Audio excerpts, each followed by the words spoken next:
fabled continent of Africa as one of the critical areas of the world, beginning with prehistory and the genetic research indicating that our journey began as human beings in Africa, apropos of tonight's talk and our speaker talking about this, and touching on other subjects as diverse as the slave trade, colonialism, diseases, music, and literature. Experts will help us understand this complex and fascinating part of the world. So we're going to get on to our first lecture in just a second. We're very pleased. I'm personally very pleased that Alan Mann has agreed to be our lead-off lecturer for this course. Back in 2003, I went back to find out when it was. I had the pleasure of auditing Professor Mann's course on human evolution. And he's a dynamic teacher. He's going to run all over the place, I bet, tonight. So please keep your attention focused on it. I think you'll all really enjoy the lecture. Professor Mann was born in New York and earned his PhD degree from the University of California in Berkeley, and taught for more than 30 years at the University of Pennsylvania before moving here to Princeton on a full-time basis in 2001. Following some part-time affiliation that was for maybe 15 years prior to that here. He holds a research appointment in anthropology laboratory at the University of Bordeaux. And one of the things which I know that, at least back in 2003, that you told your undergraduates was that some of them, if they applied and were chosen, were lucky enough to spend the summer doing anthropological days with you in South of France. Isn't that true? Alan Mann is a physical anthropologist whose interests include paleoanthropology and human evolution. He is the author of some paleodemographic aspects of South African and Australian. I practice this word. I hope I can. Australopithecines, and is the co-author of We'll go on. I know you don't want to hear me, you want to hear Alan. So Alan is going to talk tonight on the origins of humankind in Africa. Please join me in welcoming him.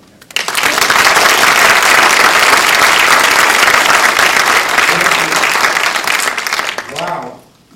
I'm really sorry you heard that word. I have to tell you, that is really a terrible word.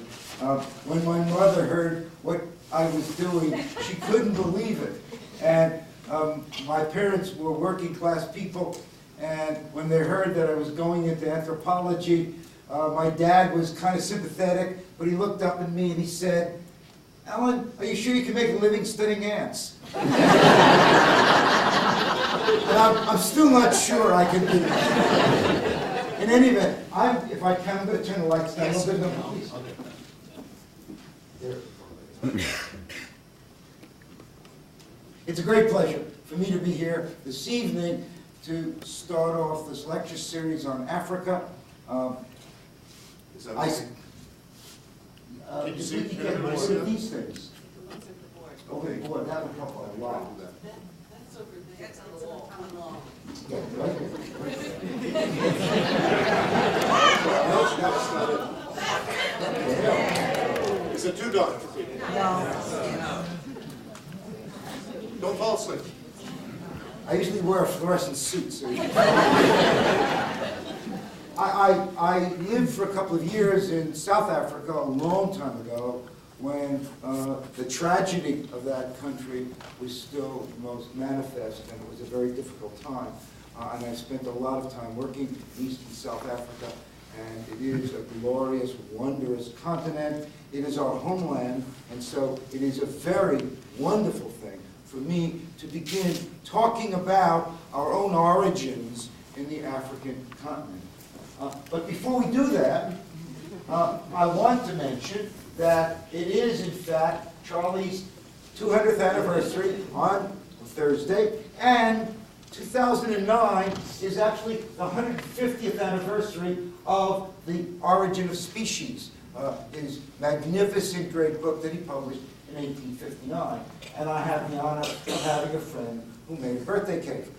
My only problem with the birthday cake is I have no idea how to get Charles a piece of it. In any event, you see a wonderful cartoon of Darwin working with some of the finches on the Galapagos Islands in the Southern Pacific, where a lot of his ideas about natural selection, evolution, were able to develop.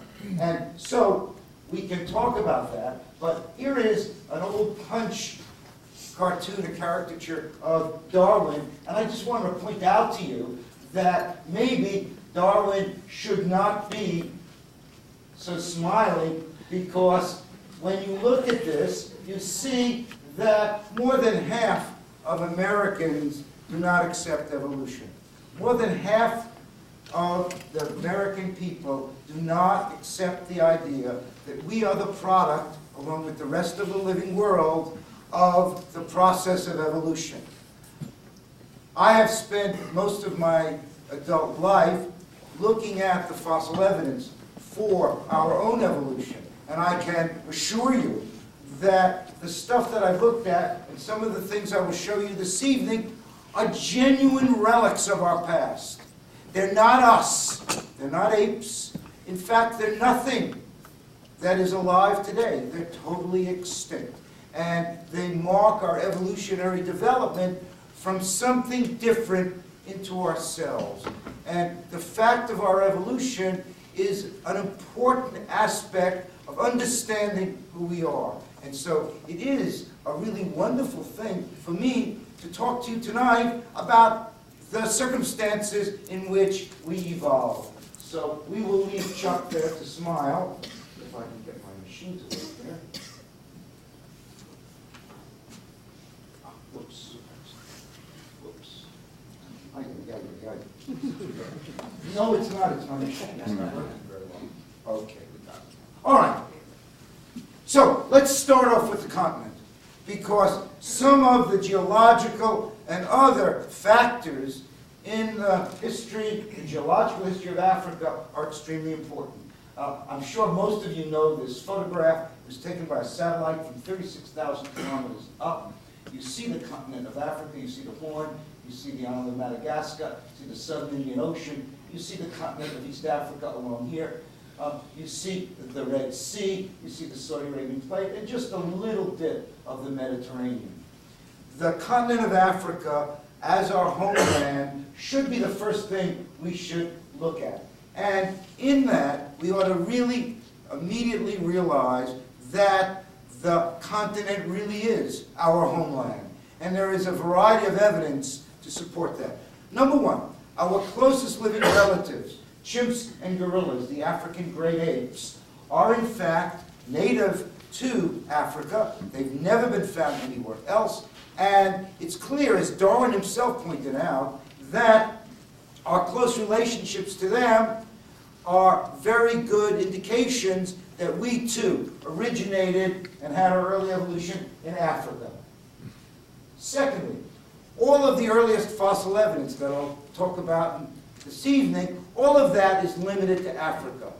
It is, in fact, scattered over South and East Africa, a little bit into the Central African Republic of Chad, but basically it's in Africa. And finally, there are fossil deposits that are contemporary with the deposits that have yielded these early guys in Africa, and we find no evidence of our ancestors there. So the evidence seems to be very reasonable that we are part of the African beginnings of many animals, and that we ought to look to Africa as our homeland. Now, to put ourselves in the picture, I've sketched out an evolutionary diagram here based not on the fossils, but on genetic comparisons amongst humans, chimps, and gorillas. We now have the ability, with our sophisticated genetic analyses, to be able to look at the time period when our close ancestors evolutionarily separated from us. And what you see here is that within a narrow bar, our last common ancestor with chimpanzees was about 5 to 8 million years ago, which is obviously a very long time ago for us as individuals, but geologically, it's like yesterday. And in fact, when you look at this, something really quite startling comes out, and that is that genetically and in many anatomical and biological features, chimpanzees are actually much closer to us than they are to gorillas. Humans and chimpanzees are biologically very close, with gorillas, as the biologists would say, as an outlier. So we have an extremely close relationship with them, and of course, the startling, amazing work of Jane Goodall and her colleagues at the Gombe National Park in Tanzania have shown just how much like us they are with their hunting and their tool use, and in fact, their cannibalism and fighting and male domination and aggression. They are really like us. And so we are to understand our close similarity to these creatures. When we look at a chimpanzee standing up to make a comparison with modern humans, we can see an enormous number of differences. And these differences are part of our specific evolution. And what we can see is that one of the hallmarks of our kind is our erect posture, our bipedality. The fossils, as I'll show you, demonstrate that amongst the earliest features that characterize our line is the assumption of erect posture. And we don't know why. Erect posture, bipedality, obviously frees the hands to make and use tools, carry objects, carry dependent, helpless infants, all kinds of things. But we don't know the specific reasons. But you know something? Let's be honest about this. What we're talking about, evolutionary reconstructions, is a science. We don't know everything. It's quite likely that this particular question will never be adequately answered. When we talk about evolution, when we talk about reconstructing our origins, we're talking about a past that will never become completely open to us. That's what it's all about. I'm saying that because when criticisms are directed towards evolution, the idea is, well, why can't you answer this and why can't you answer that? Many people who do not accept evolution feel that all the answers are already in from their own side. Evolution doesn't work that way. And there's going to be a lot of stuff, I'll say tonight, that will be sort of marginal in terms of our understanding. Sometimes we can't say anything at all. Not that it is unknowable, but at the moment it stands unknown. So it's really important to understand the nature of this scientific endeavor, that we're still working on it. It's in progress. And maybe we'll get a lot more answers, and maybe we won't. But we're going to work at it. We constantly discover new fossils. There are new techniques for studying them, and a lot of insights are constantly being gained. So when we look at humans, we have a fossil record that shows us that our earliest ancestors walked like we do. Chimpanzees are quadrupeds. They walk on all fours. I'm standing this guy up as a comparison to show you the differences in terms of length of the arms, the opposable big toe, the very strange development of the pelvis, and especially the skull and face, where chimpanzees have brains that are quarter our size. Chimpanzees have projecting large faces with large tusk-like canine teeth. All features that in our early ancestors were in the process of changing. As you'll see, the earliest evidence we have is of a bipedal ancestor. The most famous one, of course, is Lucy, whom we'll talk about. But she had a brain that was approximately chimpanzee-sized. The course of our evolutionary development is marked by an almost quadrupling of brain size. So, when we look at these comparisons, in spite of the fact that humans and chimps are so amazingly close in genetic identity, there are a lot of changes that have gone on. Before we get to talk about the nitty-gritty of evolution, however, there are a couple of things we have to understand about the continent itself. And we're going to talk about the understanding of continental movements known as plate tectonics or continental drift. And I have two globes here, one of which is a computer reconstruction of where the planets were, the continents were 50 million years ago, and the other one, of course, where they are today. And when you look at it, you see that Africa is down here with the island of Madagascar, the Malagasy Republic. You see the Red Sea. You see the Arabian Peninsula here. You see Iran up here, and you see Turkey up here, and then you see up here the Mediterranean. However, 50 million years ago, the continent of Africa was not in contact with Eurasia. There was a space here. Notice that Saudi Arabia was part of Africa. Notice that India was still a separate continent floating in the southern Indian Ocean.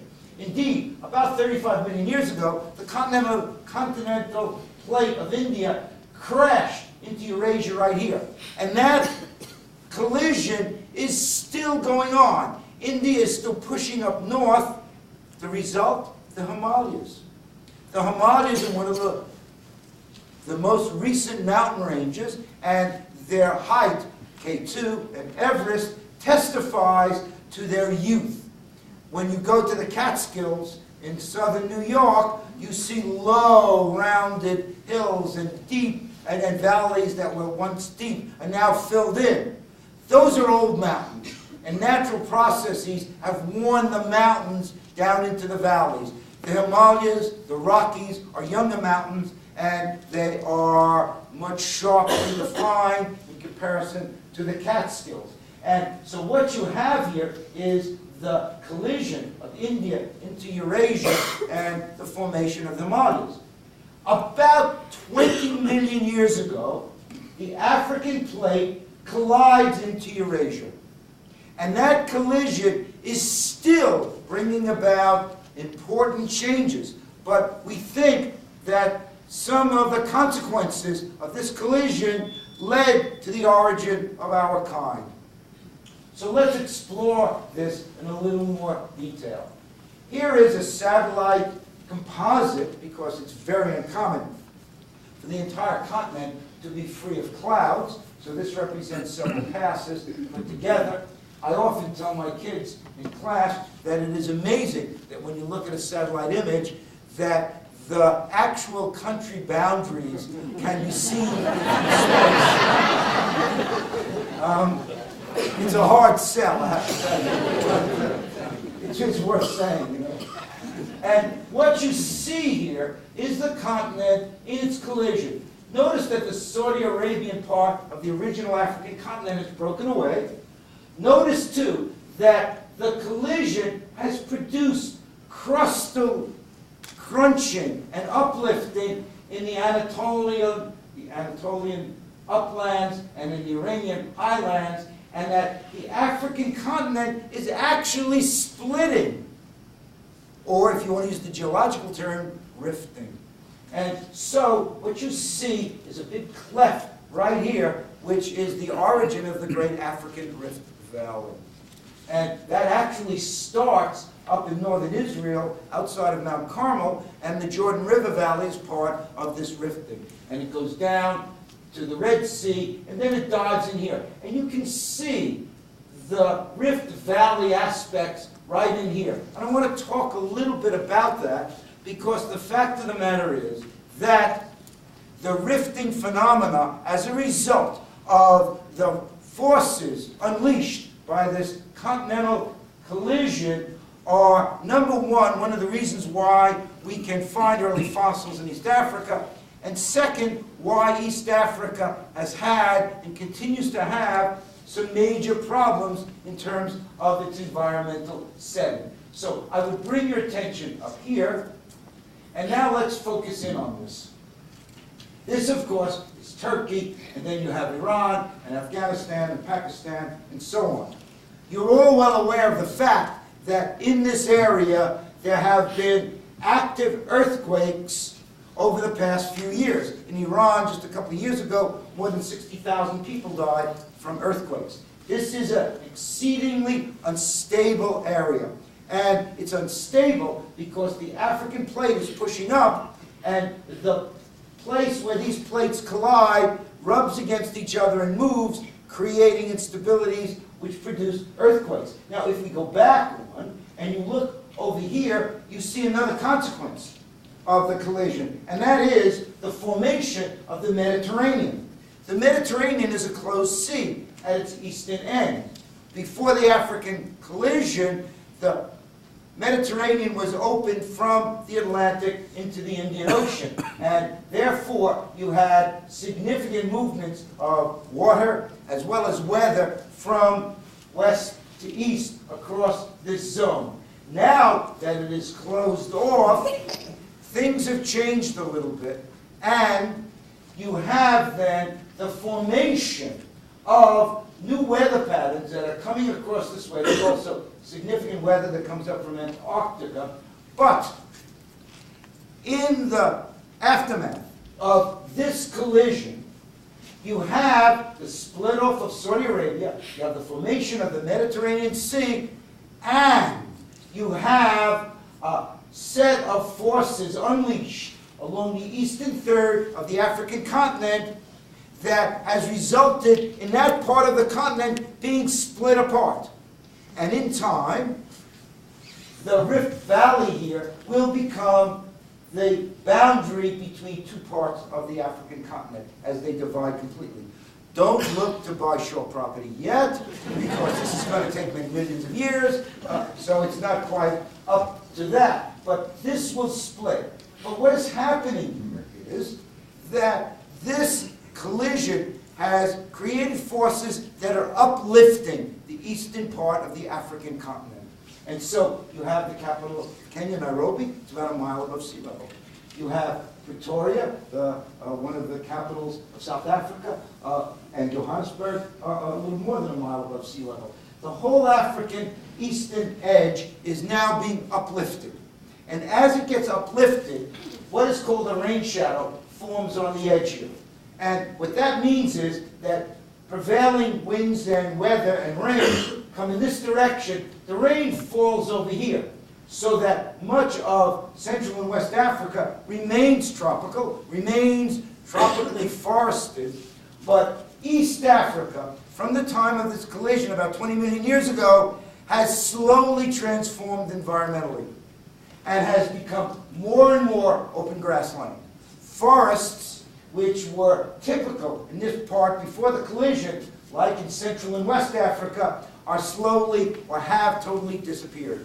And so you get the great East African savannas, the Serengeti, and so on, and the animal life that has adapted to them, the enormous herds of wildebeest and antelope and zebra and the rest of them are all adapted to this changing environment over here.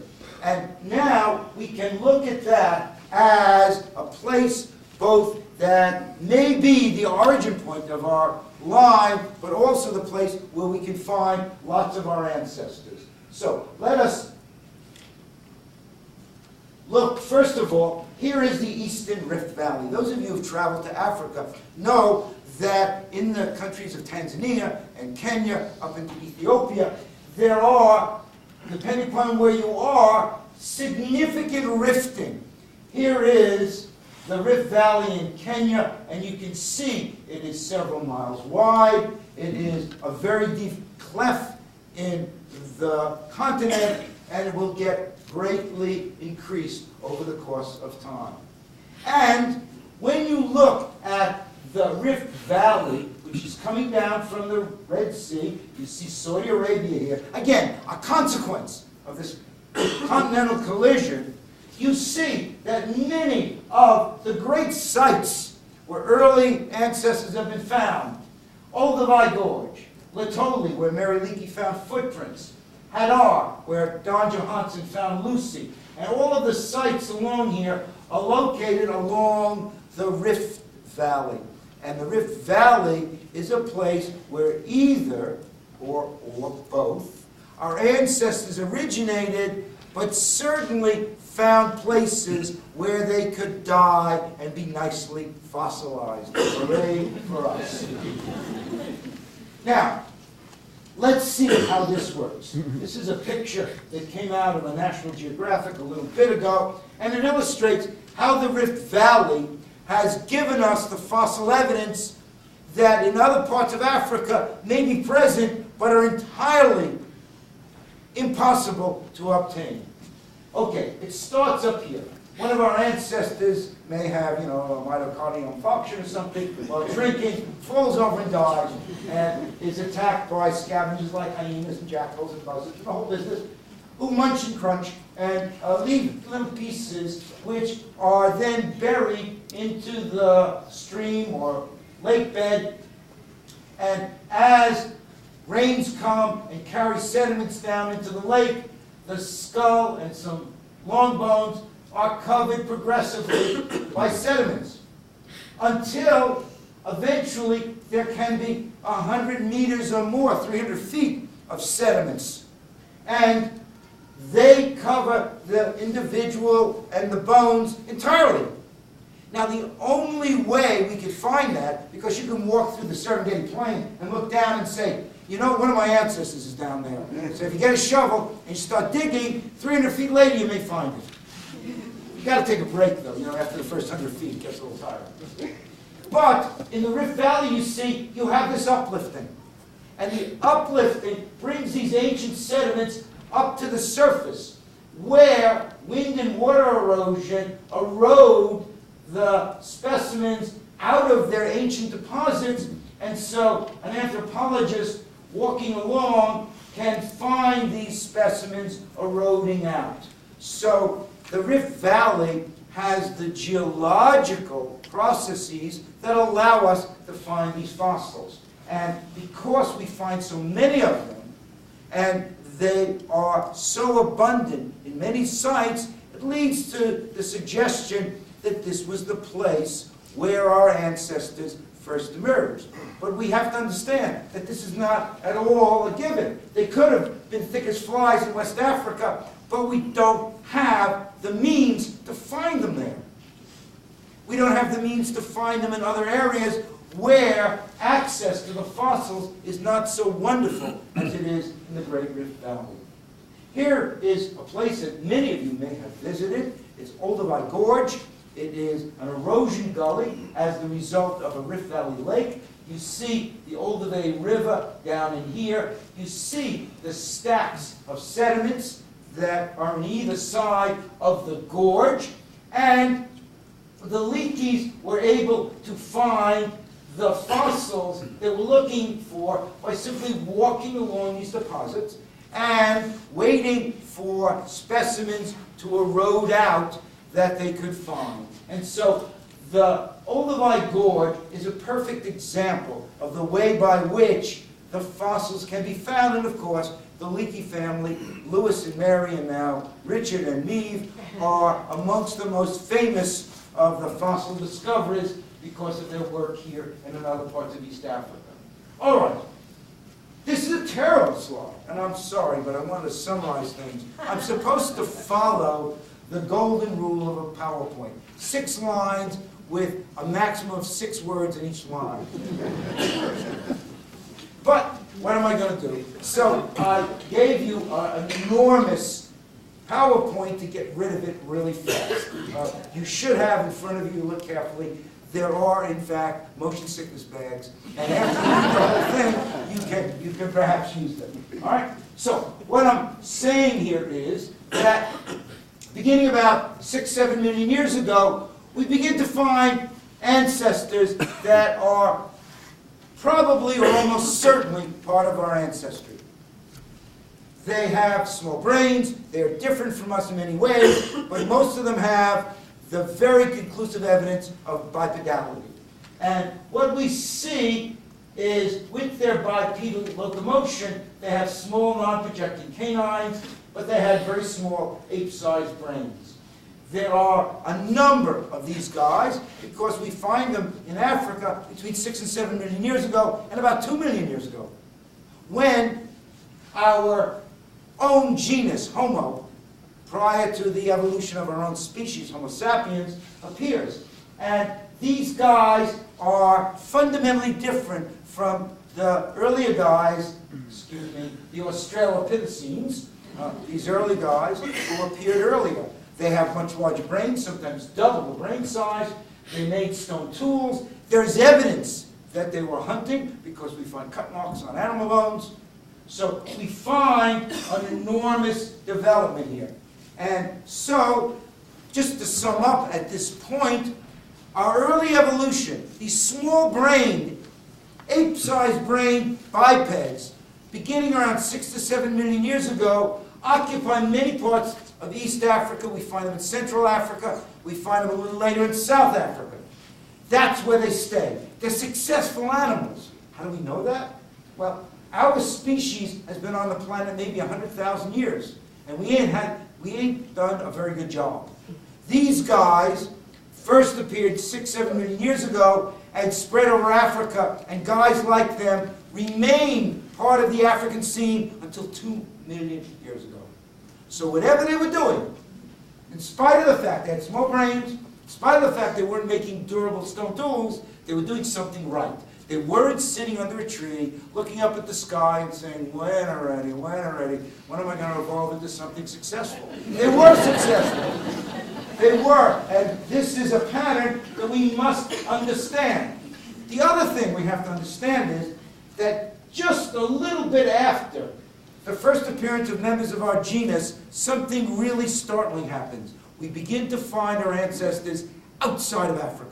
They begin to spread into the tropics of Eurasia. We find them in Southeast Asia. And then we find them in the Caucasus. We find them later in the temperate regions of China and in Europe. They begin to become cosmopolitan. So that after this enormous time of development in Africa, they begin to spread into other parts of the old world. So we can look at this and kind of summarize it. And when I mentioned at the very beginning that we could talk about the nature of our ancestry in terms of fossil evidence, you can see them very clearly. Here is an Australopithecine. Here is a member of early Homo, a member of our genus about 2 million years ago. A little bit later one from southern Europe, and then 2 forms from Europe, a Neanderthal and the skull from the site in southwest France of Cro-Magnon. And what you see here is very straightforward. Notice the brain is getting larger. Clearly, these fossils are in a time-ordered relationship. This guy is millions of years older than these guys.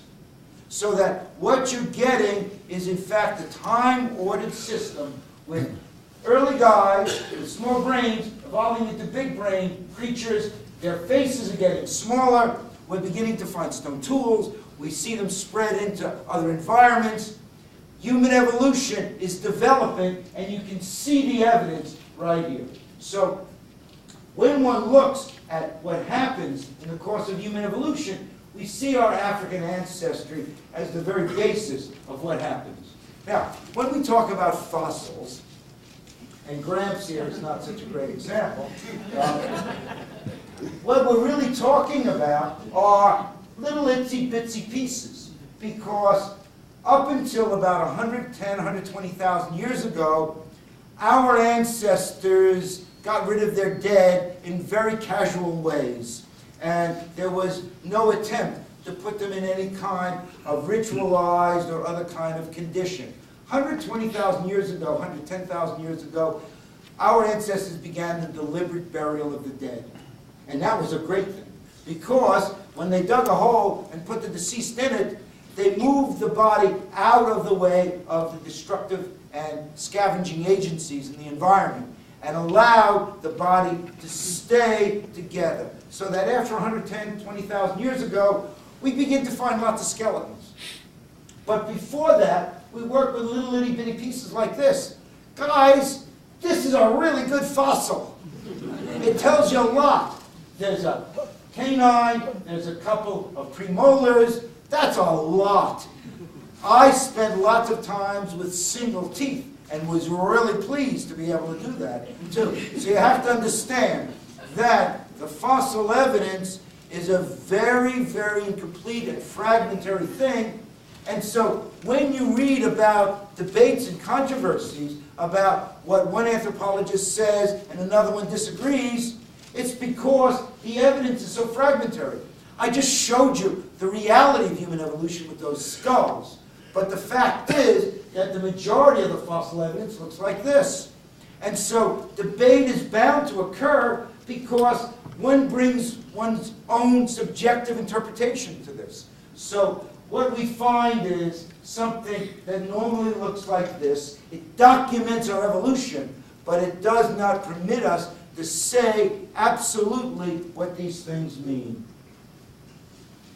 All right, so the early record in Africa is composed of many, many different forms. That's what this should have said in 6 lines with 6 words in a line.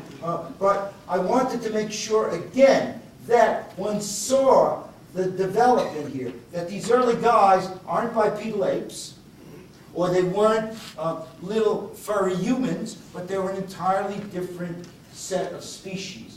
And that we see that later in time members of this line, as I mentioned before, begin to look more and more like living people. And what we also see is that our ancestry is a bushy tree. There seems to have been a lot of different species that evolved and became extinct. And that at one time there may have been many of our ancestral species around competing with one another, only one of which would have led to us. The rest of them would have been near relatives that became extinct and left the scene. So that when we look at, for example, the very earliest evidence, which comes from the Republic of Chad in the middle of the African continent right here, we have this skull. And it has been named by its French discoverer. You think Australopithecus is bad, Sahelanthropus chadensis. I always wanted to find a fossil and call it something, you know, like Homo Irving or Australopithecus Fred, something like that. But I have never had fossil luck, so I've never had that chance. Probably my colleagues think that's a really good thing. Anyway, it is a deflation area where at one time there were large lakes, and this is the earliest evidence we have. It's very difficult to interpret. This is what we have. That's it. And it's a very fragmentary skull. Some people think it might be an ancestor of one of the apes. So we're still debating this one. It's a very early specimen. What we want to look at are the Australopithecines, because the Australopithecines represent an enormous collection of fossils.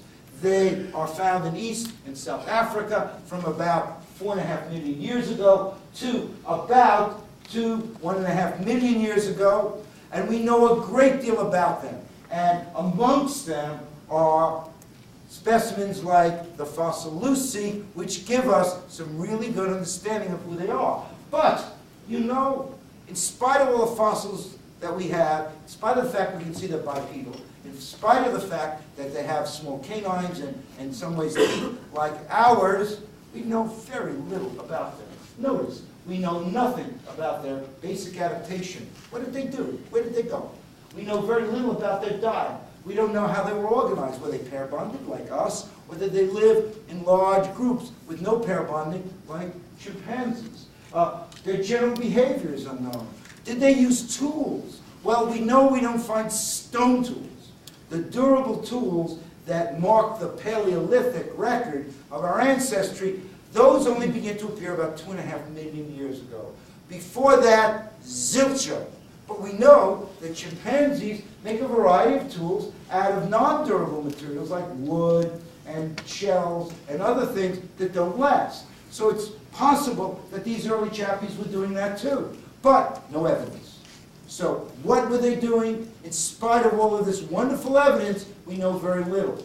Not that we will not be able to decipher this later, but at the moment, we have very little evidence. So we can go on and look at the first Australopithecus, very famous discovery by the South African anatomist Raymond, this is dark, And this is the Tong child, a very famous fossil that was discovered in 1924, and Raymond Dart is documenting it right here. It was the skull of a child, and it had very small, non-projecting canine teeth. It was about equivalent age of a modern 6-year-old, and this started everything.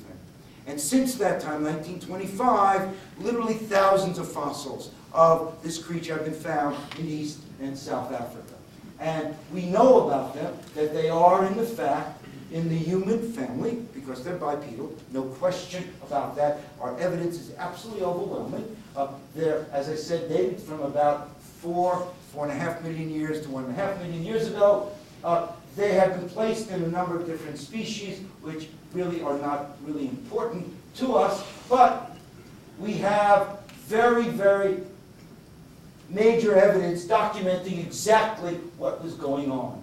And one of the things that marks them, something really bizarre. These were small creatures, like Lucy, who was 3.3 feet high, but they had the most massive back teeth. They had teeth that in some cases were larger than the teeth of male gorillas who weighed 400 pounds.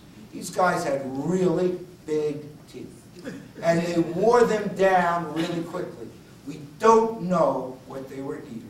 These are not carnivorous teeth. They were not eating meat, or at least not depending upon meat, but we don't know what they're eating. For all we know, they could have been gravel eaters, because the teeth are that big. But of course, that's not the case.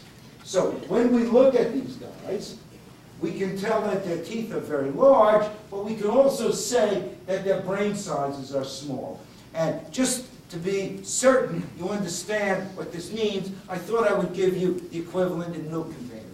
And so, you know that 1,000 milliliters equals 1 liter. 1 U.S. quart is 946 milliliters. So, you know that our early ancestors had about half a quart milk container of brain size. And modern humans have about 1.5 milk containers of brain size.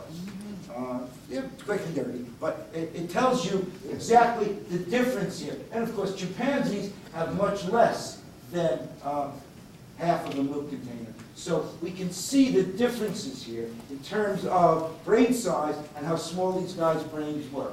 Now, their sites are scattered all over East and South Africa. One site is Central Africa. And you can see that our major discoveries are occurring in the Rift Valley. So I mentioned earlier that it's very, very interesting to speculate that in the Rift Valley our early ancestry can be found.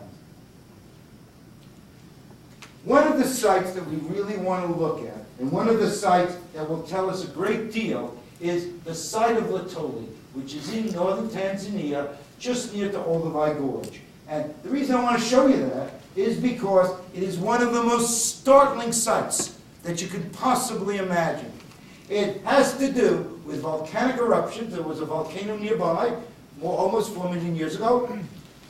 When a volcanic eruption occurs, this volcanic dust, this fine ash, covers in many feet sometimes the area around the volcano, and on this volcanic ash, probably in the rainy season because the volcanic ash was in fact damp, 3 of our ancestors, a double footprint and a single footprint trail, walked over this volcanic ash.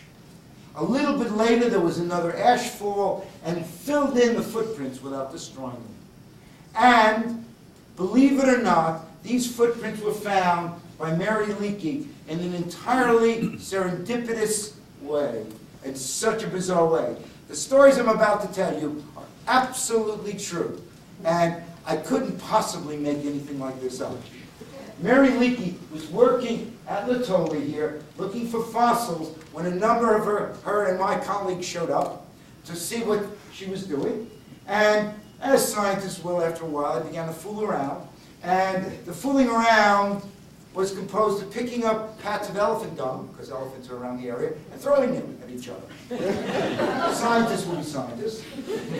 And one of the scientists picked up an elephant dung, and there was a footprint underneath it. True. And Mary Leakey began, you can see the footprint up here where it was. Now she began to clear away this stuff, and she found a footprint trail of many footprints over a significant range. And you'll notice that this footprint trail is an overprint. That is, one of our ancestors walked on it, and then a little bit later, another one of our ancestors walked on the footprints, and so you can see the footprints are overprinted. This one is a pure footprint trail. Now, what can we tell about these footprints? Well, these were made in a volcanic ash, and we can utilize a radiometric dating method called potassium argon, which works on volcanic materials, and so we know that this footprint was made 3.69 million years ago. And when you look at the footprint, it's ours. Apes have an opposable big toe. They would never leave their toe print over there.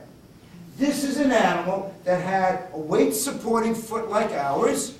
If you go to the Jersey Shore and you walk along the damp sand, of course you gotta walk around to avoid all of that hospital waste that the New York hospitals dump into the Atlantic and come back onto the beach. But if you walk around that stuff, you find, if you look backwards, that there's a deep impression where the heel strikes, where you land first. And then your body weight is slowly transferred along the inside of the arch, and then it comes to the ball of the foot, and then just before you're about to leave the ground to push off, your big toe digs into the ground and pushes the foot off. And so you have that deep impression right here. These guys were walking just like us, almost 3.7 million years ago. Now the footprints are really small. These were creatures about Lucy's size, about 3.3 feet high. They were probably adults, we don't know for sure. And the distance from footprint to footprint is equivalent to a very small-bodied individual. So what we can say about the Laetoli footprints is summarized here by the natural historian artist J. Maternus in typical modern human fashion. You have the male out front with his stick, and the poor dependent female walking behind, carrying the infant, dependent and walking behind the master, as is, usual and normal and acceptable. Now, the reason why the infant is on the hip is because of a very bizarre study that another colleague of mine made in the mountains of Luzon in the Philippines. He wanted to see what kind of footprints people who never wore shoes made. So he went to the mountains of Luzon where there are small-bodied people, and he brought carbon paper and had them walk across and left impressions of their footprints. And the footprints were very similar to those of Laetoli, but when he had a woman with an infant on her hip like this, in order to balance the weight of the infant, her leg went slightly out like this. And if you look at the footprints that J. Maternus very accurately depicts, that's exactly what the Laetoli footprints look like. So that, in fact, this reconstruction makes a lot of sense.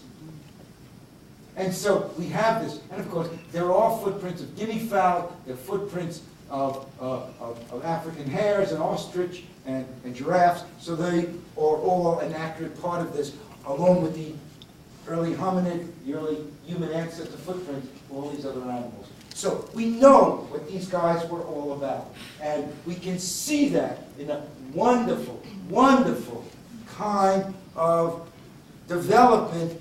So lucky. Mary Leakey told me once that as she was cleaning the footprint trails, she was kind of hopeful that she would come to the point where one of these guys with their footprints was a klutz. Walking along, tripped, and landed flat down, right? Flat down into the volcanic ash, got up, brushed themselves off, and walked on, but left their impression in the ash. Nope. They were not klutzes. They walked into our wonderful area of preservation and out again and go on.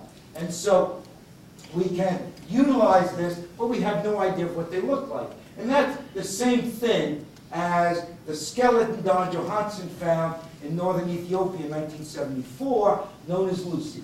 Here is the skeleton of Lucy. Lucy is one of the most complete of these early homs. Notice, we don't have a skull of Lucy, but we certainly have her jaw. We have a lot of her skeleton. The skeleton shows she was an adult female. She was about 60 pounds, as I say, just a little more than 3 feet high. She had a lot of the features of a modern human, but one of the things she had was relatively long arms. So even if Lucy dressed up in her Sunday best and had a bonnet to hide her very projecting face and little brain, you'd notice her in the street. She would not be someone who you would not look twice at. Right? So Lucy looked a little bit different. And the fact is, she was very much within our ancestry. And when you look at the proportions of Lucy, a chimpanzee, Lucy, and a modern human, Lucy is considerably smaller than ourselves, but she has many of the features of a normal human biped, documenting and reinforcing what we found at Laetoli, and she had very long arms for her body size in a relatively short and stocky body. So she was a little different from us, but nevertheless, she was indeed part of our ancestry, and she tells us a lot. And when we look at Lucy, now this is Lucy's pelvis, but it's one of Lucy's friends in the skull, because we don't have her skull. What you see when we compare the pelvis to a chimp and the skull of a chimp to an Australopithecine, like this chappie, you see that the pelvis is almost entirely human. It's smaller than ours, but all of the essential anatomy of a modern human pelvis is there. Very different from chimps and other mammals. On the other hand, the skull is ape-sized, has a very projecting face, and although it doesn't have these large tusks like canines of chimpanzees, it's very chimp-like, ape-like. Chimps are not our ancestors. Chimps are our collateral living relatives, but these guys were very much like us. So you can see that their pelvis is like us, their face and their brain case are very ape-like. And just to give you another example, a modern human skull with a very large, voluminous brain case, small face, chimpanzee with its very small brain case, large projecting face, big canines. These guys don't have big canines, but they have a chimpanzee-sized brain and a very large projecting face. So what we see then is something really rather dramatic. And I apologize for the slide. I took it when I was looking at the original Lucy's jaw, and I wanted to use this because I want to show you just exactly what kinds of strange things these early guys have. This is a modern human male. It was about 170 pounds. The wisdom tooth, second molar, first molar, and so on. Lucy's jaw is a little broken, but you can see her third molar. And you can compare the size of her third molar to this 170-pound male. But keep in mind, Lucy was only 60 pounds. So Lucy, like all of her brethren, had huge teeth. Her second molar, her first molar is broken, but you can see the size of it. The two premolars are huge in comparison to ours. So she had really, really big back teeth. And she wore them really, really flat. And we don't know why, because we don't know what she ate. We don't know when any of the Australopithecines ate. Again, they were clearly not carnivores, but we don't know what they were consisted of in their diet. The other thing that we can tell about these early chappies is that they were very sexually dimorphic. And that means that when you look at them, here are two of the fossils that come from the Lucy site, and you can see that when you measure the size of the teeth here in comparison to the size of the teeth here, you see an enormous difference. And sexual dimorphism is not very present in modern humans. It's not very present in chimps either, but it is very obvious in gorillas. And one of the things that it suggests is that large-bodied males were part of a system in which males competed with each other, fought with each other for access to females for reproduction. So it's quite likely that they were not living in pair bonds, they were not living in family situations, they perhaps were living the way chimps do in large groups of males and females. We don't know, but the evidence seems to be kind of startling here. And here is a reconstruction of Lucy and her buddies, maybe consuming all kinds of fruit on the floor of the forest. You can see that they were biped. You can see the difference in body size. Is this a good reconstruction? I have no idea. It looks good. What the heck? Okay. What they did, again, we don't know. We have no idea what was going on with their behavior. We have no idea what they were eating. We have no idea of their behavior in general. And we just don't know whether early in human evolution they spread out of Africa. We know they originated there, but whether they spread out of Africa early on, we don't know. We have no evidence of them, but who knows? You know, it's quite possible. Okay, the first stone tools in our record, the first indication of the ability to make stone tools occurs about 2.5 million years ago. And these first stone tools mark the beginning of what's called the Stone Age or Paleolithic. And these tools are very, very simple at the beginning. Later on, they become dramatically complex and sophisticated and well made. And we really don't know what's going on. Here's an early tool, maybe 2.2 million years ago. Doesn't look like much. You know, it's a pebble that was taken out of a stream, and some chips were taken off to make sharp edges. Who knows? The fact is, however, that if you look at us, and our ancestors were like us, we're wimps. We got nothing. How do you break open an animal that you want to eat? Those skin packages are really, really terrifically tough to get through. How do you get through it? Well, we don't have big canine teeth. We don't have claws. We got nothing. But give us a sharpened piece of stone, and boy, are we in business. We can cut through fur. We can dig holes. We can bop animals on the head. We can do a lot of things that we couldn't do with just our natural biological equipment.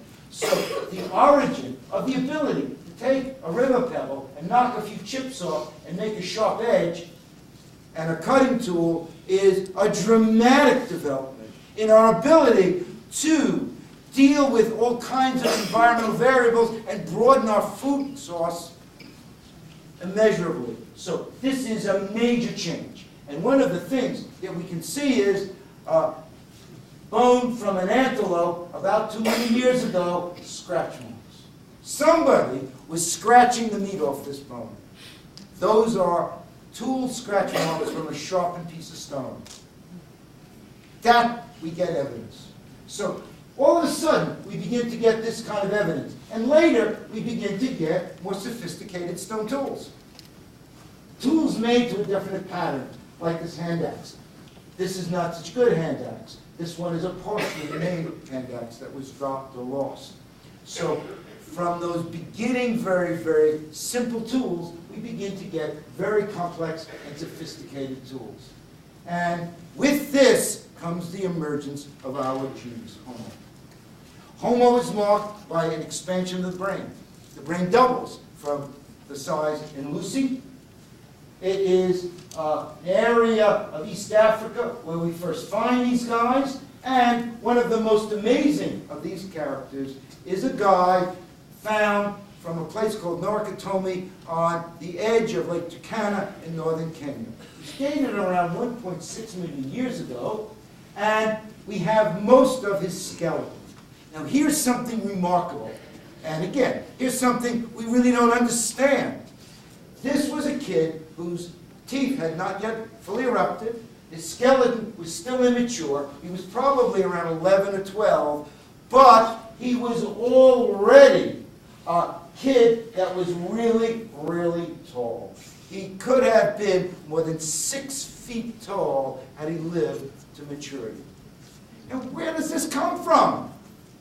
All of a sudden, we're getting big ancestors. Remember Lucy? Suddenly, we're getting basketball players. How is this possible? What is happening? Think about this. Lake Turkana is in the exact part of East Africa where today you get some of the tallest people in the world. The Maasai and the Nuer and other African peoples of northern Kenya and the southern part of Ethiopia and into the Sudan are peoples of enormous height. Is there a relationship? Are these people in some way directly descended from these early people? We don't know. It doesn't sound likely, but we don't know. Here's some place where we still need a lot of evidence. It's a really interesting aspect of the emergence of modern humans, maybe, from our ancestry. And here is the skeleton of this child. And we talk about the fact of these peoples being in this part of East Africa. And maybe there's a relationship, but we simply don't know.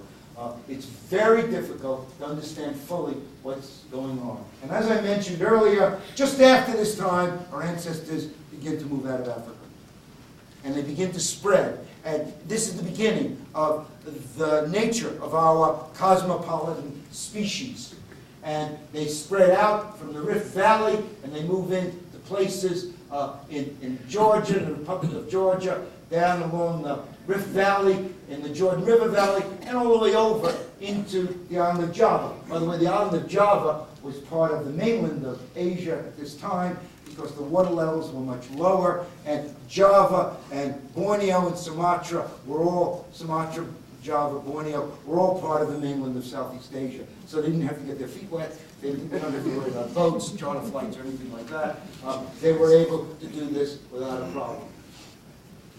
Part of this, because we find evidence of about 1 million years ago of the origin of the use of fire. Fire, which we did not find before, seems to be a pattern that emerges 1 million years ago, 800,000 years ago. And J. Maternus has imagined that our conquest of fire was related to the taming of wild, naturally causing bushfires that people got. Now, when I looked at this, I asked Jay whether or not he was really being serious. Because obviously, first of all, you can see that this was produced for the National Geographic because they're all wearing little fursuits. National Geographic is a family magazine, so nothing like that could be. But my feeling was, Jay told me that this guy was actually showing awe for the fire. And in my estimation, this guy was showing that look because this guy with a sharp stick didn't stop fast enough. I think Jay has a very funny sense of humor, and I think that that was what this was all about, but he says no. To me, it looks like a given in that particular sense. Nobody's going to look like that to fire. On the other hand, if you get a sharp stick in the back, you'll certainly look at it that way. Okay. We now come to the end of the story. And what we see here is an unbelievable record. While Neanderthals, late humans, who were part of this first wave out of Africa 2 million years ago, whose ancestors settled in Europe, about 165,000 years ago, we begin to get creatures like this, and 100,000 years ago in the Middle East, creatures like this, who are very modern human-like. And this fossil evidence, along with comparative genetic evidence, has argued that there is, or was, a second wave out of Africa. That second wave, maybe 100,000 or maybe a little bit later than that, was a wave of modern humans originating in Africa, spreading out in a second wave, moving into Europe, moving into Asia, confronting the descendants of the first wave and extinguishing them, either by competition or some other more direct means. And the evidence for some of this comes from the Cape province of South Africa. Blombos Cave is right down here. It is this cave facing the southern part of the Atlantic Ocean where it meets the Indian Ocean. And here's what it looks like from the inside. And the excavation showed something really dramatic. The site is dated around 90,000 years or so.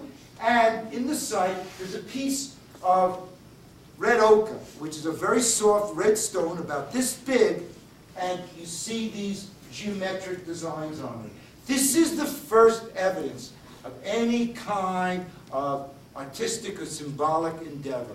And it comes from the southern part of the African continent. And this, along with the fossil evidence, along with the genetic evidence, argues that modern humans originated somewhere, maybe in East Africa or some other area, and spread out into other parts of the old world, becoming ourselves the dominant species.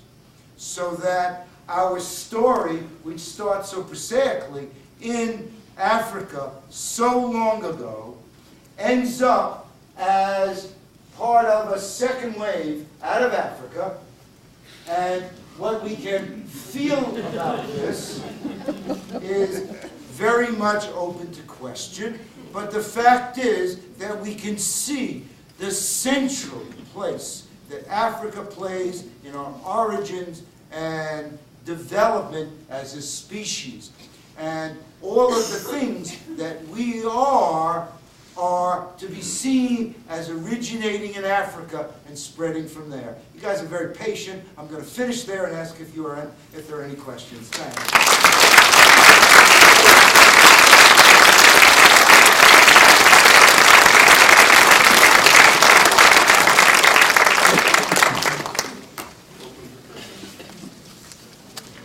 Yes, please. The DNA study that you referenced on your next to last slide. Yes. Was that the study that National Geographic did a few years ago? No. There are a lot of genetic studies at the moment. There are several kinds of studies. Number one are the studies that compare the genetic material of living human populations, which show our amazing genetic similarity. And there have been calculations that try to document when the various populations of humanity separate. And it's that particular study. Now those studies rather, because many different people have done them, those studies are of the nuclear genetic material in our chromosomes, but there is an organelle in our cells known as the mitochondrion, singular. The mitochondria, plural, are little organelles in the cells that have their own separate independent component of DNA. And those DNA pieces in the mitochondria have been very important because mitochondrial DNA is inherited maternally. That is, the mitochondria in the egg is the mitochondria that gets passed on to the offspring. The sperm, when it fertilizes the egg, is not carrying any mitochondrion. So it is the female's mitochondrial DNA that gets passed on, which makes the study of generational transmission and change much easier rather than the genetic material in the chromosomes, which in fact are much more difficult to read because each generation the chromosomes are independently assorted. So both studies have documented that it appears likely that our immediate human ancestors originated in Africa because there are genetic materials in Africa that are not found in any other human population. And the range of variation in African populations genetically is much greater than in other populations. So the argument is that humans originated in Africa and that small groups moved out of Africa and established what's called the founder's effect. That is, if you have a huge population of people in Africa, the range of genetic variation is enormous. But if you take a little group and send them off to Europe, it's not possible for a little group to carry the entire range of genetic variation of the whole population. So that when one looks at European and Asian populations, the lack of the range of genetic variation that you see in Africa is a mark of this founding pattern of separation from the homeland population and small groups moving into other parts of the old world. Yes, please. How far back can you find useful DNA to see? That's very tough. At the moment, we have some material that goes back around 45,000 years. We have genetic material from Neanderthals, but only very specific Neanderthals, because if the body was deposited in a relatively warm situation, the DNA breaks down very quickly. Only if they are in cave situations where the temperature is relatively controlled does the DNA have any chance of being preserved. And there are now new techniques which have come out, and the results have been published since 2007, which show that we will probably be able to get virtually the entire Neanderthal DNA in the next couple of years. But you see, that's not going to tell us anything. We already know that the fragments of DNA that we've gotten from Neanderthals, we've got about 10 or 12 Neanderthals that we've sampled, they are different from us. But that doesn't tell us anything. It doesn't tell us anything about their evolutionary relationship and whether or not, when our ancestors bombed into Europe, whether they interbred with the Neanderthals, which is quite possible, or they were entirely separate and kept to themselves. The problem is that humans have undergone absolutely dramatic evolution since the time when our ancestors developed agriculture. Now, agriculture is developed about 10 to 12,000 years ago, long after modern humans became the dominant species on the planet. But with agriculture and after the animal domestication, our species was introduced to such an enormous range of diseases that our species has never had to confront before. For example, all of the mass killer diseases, cholera, typhoid, typhus, Black Death, that is bubonic plague, they are all diseases of a settled agricultural population. Prior to the origin of agriculture, our ancestors were wanderers. They were nomads. They were gatherer-hunters. And so the vectors, whether they're rats or fleas or whatever, in which these mass killer diseases are able to remain, they would not be a part of our ancestry. The diseases that we are all subjected to, flu, cold, measles, tuberculosis, all of those diseases are diseases that we got by consorting with domestic animals. And all of these diseases came from dogs, from chickens, from ducks, from cattle, smallpox. So you are, in fact, looking at a whole host of diseases, the major diseases that we know of, that in fact had nothing whatever to do with the Neanderthals or any pre-agricultural society. So we have been evolving to develop genetic resistance to these diseases. So of course, our genetic materials are going to be very different.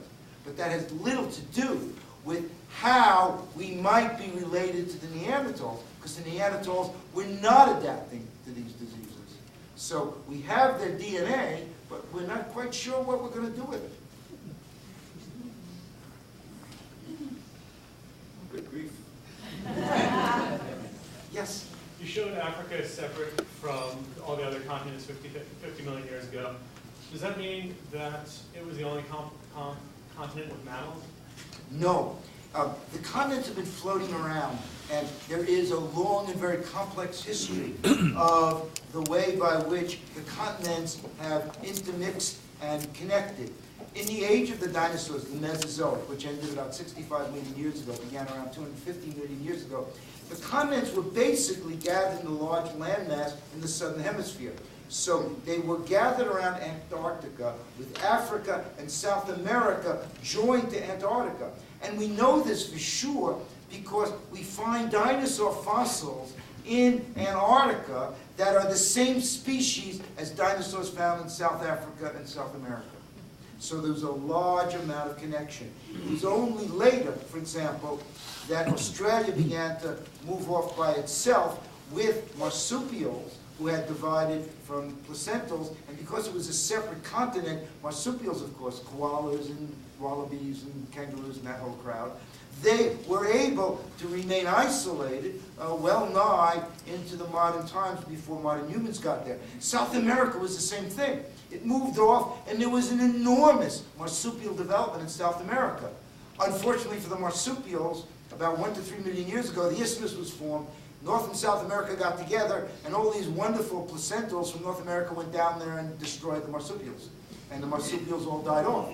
One marsupial, which you guys are all familiar with, was so successful, it moved out of South America and now eats your cat food if you leave it out on your porch. Those are possums.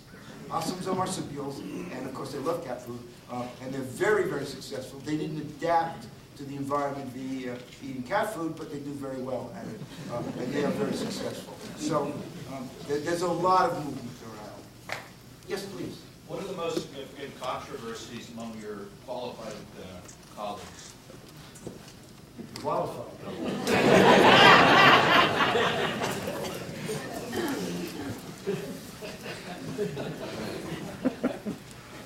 Good taste prevents me from... Anyway, yeah. Well, one controversy concerns the relationship of Neanderthals to modern humans. There are a number of my colleagues who believe that Neanderthals are actually us. That there may have been movements of peoples out of Africa, but they confronted and were part of the same species with Neanderthals, and they became part of us.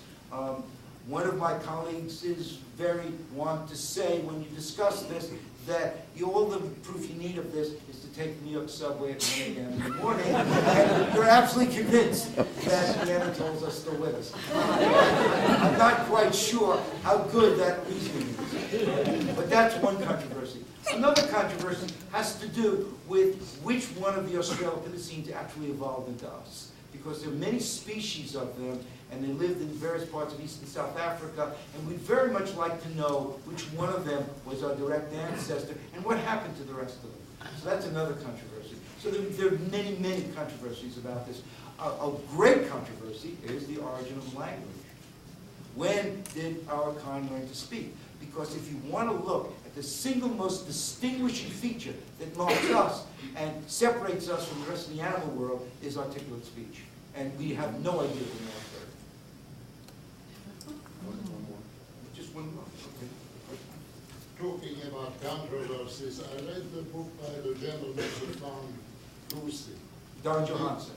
Right, and in that he mentions that Mrs. Leakey ruined the footsteps. Do you know what? That she didn't deserve them well enough. Okay. This is well, talk about controversies.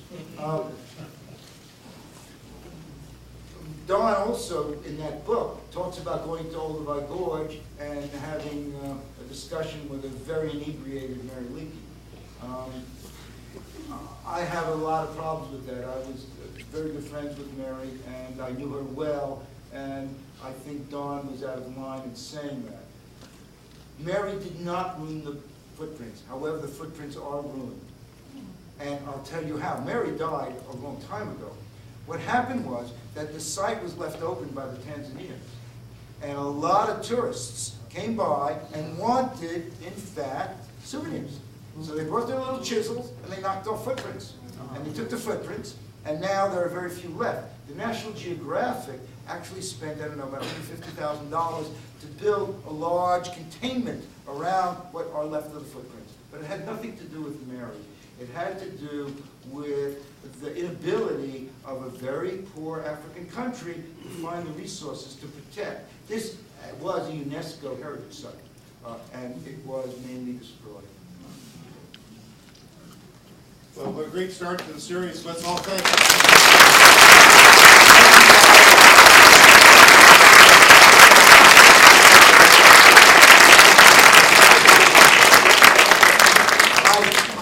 I hope you enjoy the entire series. It looks like an absolutely wonderful set of speakers, and their knowledge of Africa is encyclopedic. So I'm sure you're very much looking forward to the rest of the talks. It's going to be a wonderful series. Thank you.